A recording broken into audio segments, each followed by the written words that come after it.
All right, good afternoon, everybody. Thanks for coming, and a little different week for us, with the 2023 season coming to an end and going back to Saturday. I felt like our guys had a good week of prep, and we were really excited to be at home, and thankful to the administration and putting together a plan to get a home game for us. And we knew we were going to have a tough opponent coming into the Alaris Center. Sacramento State had been ranked in the top 10 for the majority of the season and had come off a good 2022 season, so a lot of talent on the team, and we got to the game and felt like we were in a good spot at the start of the game, and give them credit. They came out and played really well.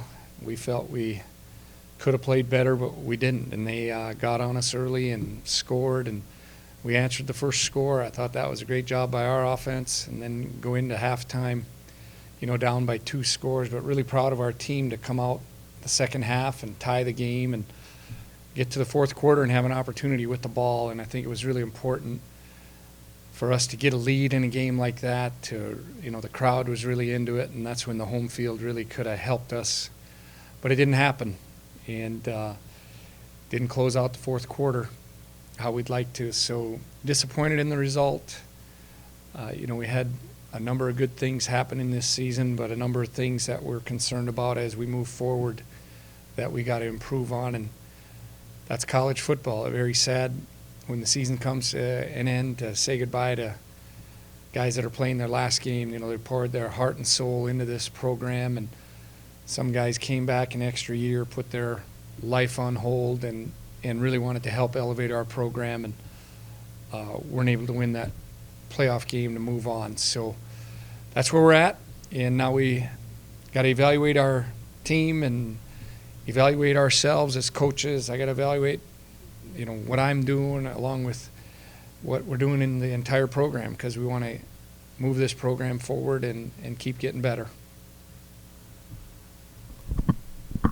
Coach, what's the key to improving the defense, do you think? What's the focus this offseason have to be?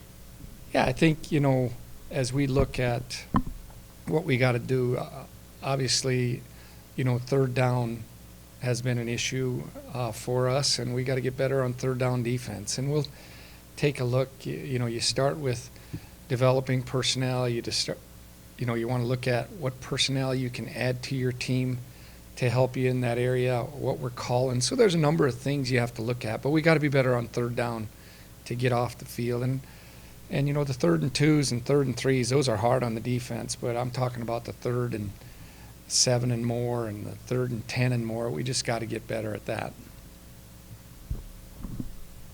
I won't ask you to go all the way down the list here, but a quarterback is a big one. Where does the conversation sit with Tommy Schuster? What do you know about his future? Yeah, have not met with him yet, and those meetings are scheduled. We'll start meeting this afternoon and throughout the week. So I think by the end of the week we're going to know where our roster sits, and we have to have those conversations. We really haven't had initial conversations with guys, maybe a little bit halfway through the season on our open week, but that's where we're at right now, so I don't have any updated information on what guys are planning on doing. Is it a balance you consider in the offseason about we're entering that part of the college football year that's the kind of the transfer season this day and age?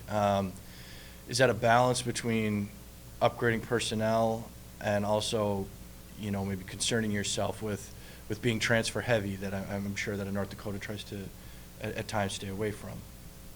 Yeah, I think you do have to find a balance. You got to find the right fit for your team, but you want to always get good players, somebody that can help you get better. And the portal is, and it's kind of left junior college out of it, but we would look at that as an option. We have Devin Hembry, who came from junior college in our program right now, and I felt like he made really good progress this year.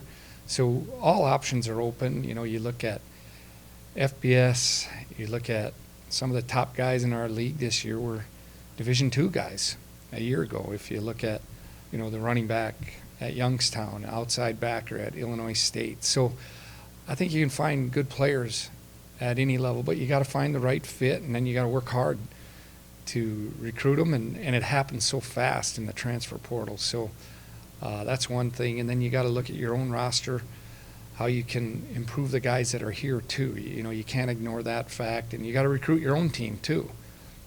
So a lot of different factors that take place, and it's just the world we live in, and we got to be really working hard at that right now, because now is the time that a lot of things will be happening.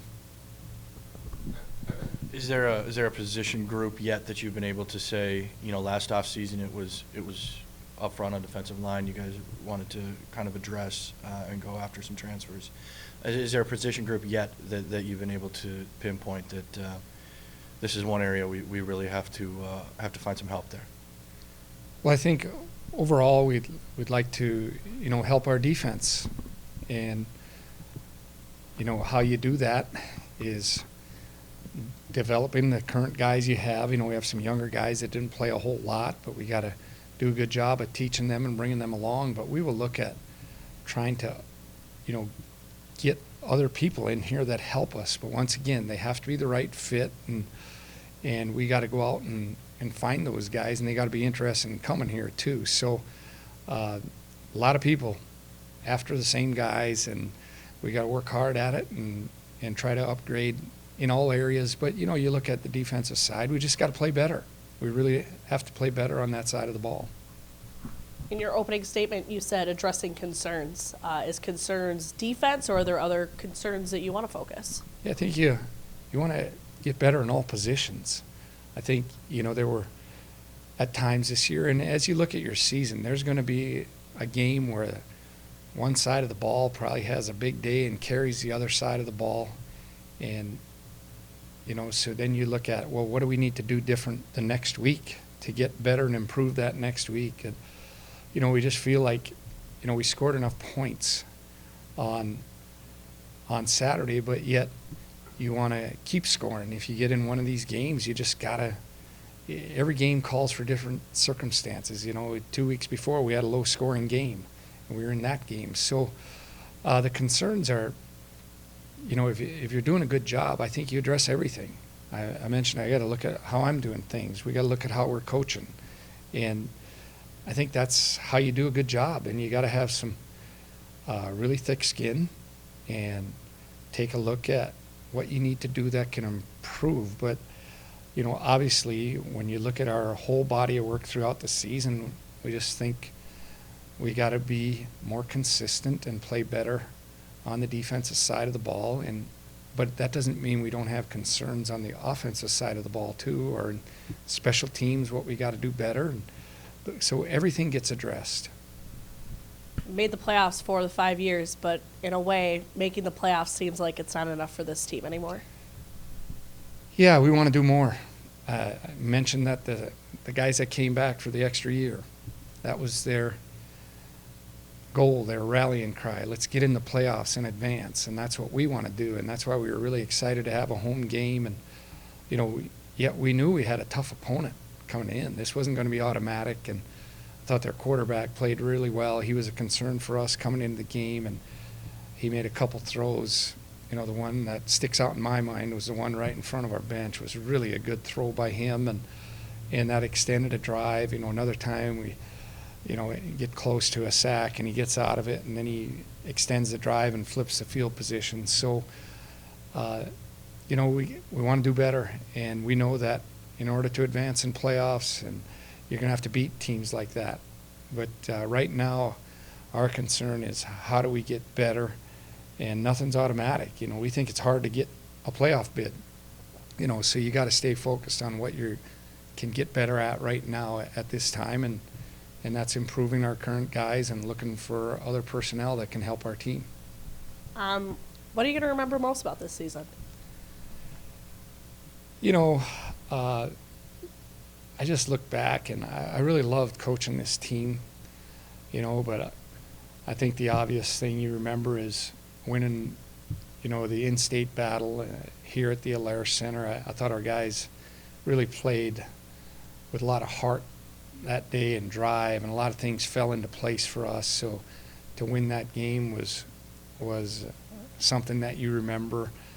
But it will also, as a coach, you kind of remember how we followed it up. You remember that, and that can't happen if you want to be a top team in the country. You have to really play at a consistently high level, and that takes a lot of work, takes a lot of discipline, a lot of belief, all those things that we talk about each and every day, and how you handle that situation.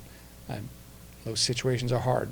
When you get big wins, you got to be able to handle that. If you have a tough loss, you got to be able to handle that. But consistency is one thing that we're shooting for. But as a coach, you remember some of the low points in the season, and you want to address those too. Obviously, every year you get to experience a new team, and you talked about things in order to have the team evolve. But as a coach too, you're experiencing new players and you're elevating your game too. What was the biggest takeaway that you think you've learned with working with this group this year? Well, I learned that when you have those 6-year guys returning, it helps your team in the leadership aspect. So that was one thing that I think helped us in some low spots this year. It helped us during games.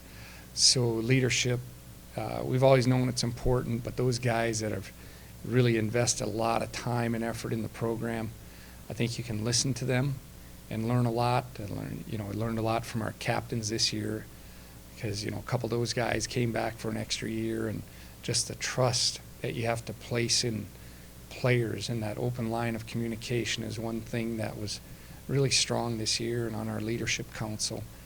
And as you move forward, we need to trust each other. We're all in this together. So those are some of the things, I guess, that probably you knew all along, but it's really, really important, that trust and belief you have in each other.